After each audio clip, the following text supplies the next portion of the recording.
Last year, the small satellite cities of Bucha and Irpin just outside Kiev became known all over the world.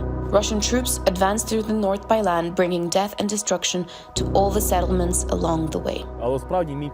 My first memory is burning Irpin, a suburb in flames. The complete destruction of the bridge, a sea of cars and dozens of terrified eyes that had to flee with no idea of what's going on. The city of Irpin is where the Russian offensive on Kiev was stopped.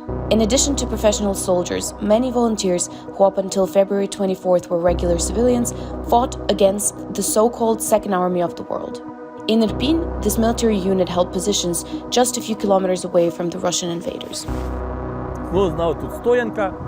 Over by Stoyanka, there was a horde of soldiers. Our first positions were there. Everything in sight was in smoke, I remember. Everything was black, smoking. You look at it and think, God, how can this be real? Irpin was never fully captured and will remain a symbol of Ukrainian resilience and heroism. Bucha will also serve as a stark reminder of the genocide committed by the Russian regime against the Ukrainian nation. The death toll in all liberated areas of the Kiev region stands at 1,137 civilians, while Bucha alone accounts for 461. These are mostly ordinary people. We have an epicenter employee. We know that she went to work that day and was killed. She was in uniform. We have a policeman. We know that he was tortured. His badge was left on him. Yevhen Spirin is originally from Luhansk and previously worked in a morgue.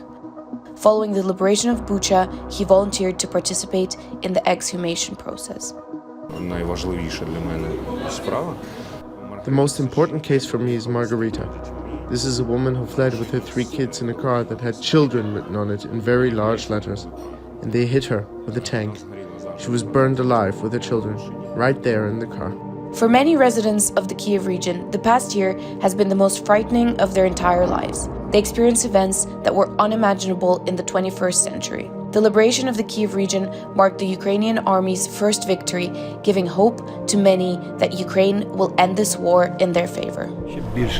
More hatred towards the enemy, to destroy together, till the end, to victory. We understand that each brother has to be avenged, and that's why we'll be there until the end, no matter how hard it is, while still on our feet.